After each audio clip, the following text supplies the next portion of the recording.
The Battle of the Uxian Defile, fought in 330 BCE, was a significant but lesser-known event in the campaign of Alexander the Great as he moved deeper into Persian territory. This battle took place in the Uxian Defile, a narrow pass in the eastern part of the Persian Empire, likely in modern-day Iran, and it marked another important military success for Alexander as he continued his march toward the heart of the Persian Empire.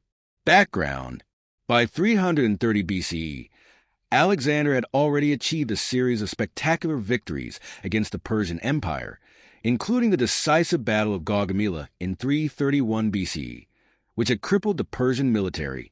However, Darius III, the Persian king, was still at large, and Alexander pursued him relentlessly. During this time, Alexander's forces were navigating the rugged terrain of eastern Persia.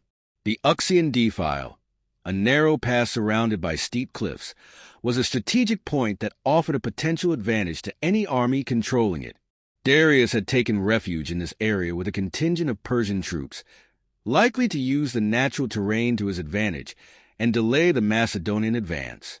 In the months leading up to the battle, Alexander had already encountered numerous challenges, including the difficulties of moving his army through such inhospitable terrain and the pressure of maintaining supply lines over vast distances.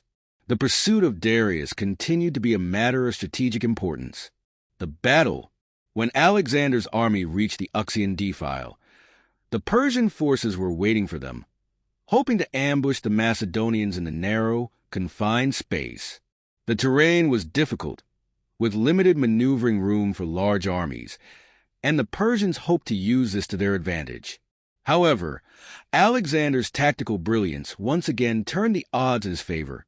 Instead of charging blindly into the narrow defile, Alexander carefully assessed the situation, choosing to employ his light infantry and cavalry to outmaneuver the larger Persian force.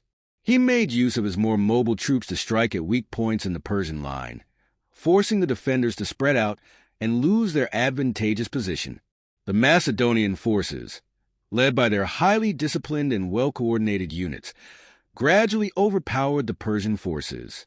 The narrow terrain proved to be a double-edged sword for the Persians, as their numbers, while large, were unable to bring their full strength to bear. The Macedonians were able to inflict significant losses on the Persian army, causing a rout and forcing the survivors to flee into the surrounding mountains. Aftermath and significance. Following the battle, Alexander continued his pursuit of Darius III, who would eventually be betrayed and killed by his own men later in 330 BC.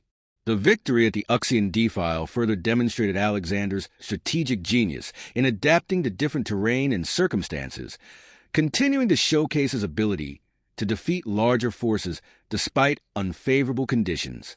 The Uxian Defile battle had limited immediate consequences in terms of territorial gains, but was significant in the context of Alexander's relentless pursuit of the Persian king.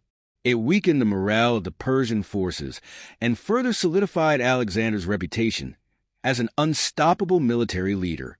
The successful engagement at the Uxian Defile also allowed Alexander to maintain his momentum as he pressed onward toward the final stages of his conquest of the Persian Empire. Conclusion: the Battle of the Uxian Defile, while not as famous as some of Alexander's other great victories, is an important chapter in his Eastern campaign. It exemplifies Alexander's mastery of battlefield tactics, his ability to adapt to challenging terrain, and his relentless pursuit of his objectives.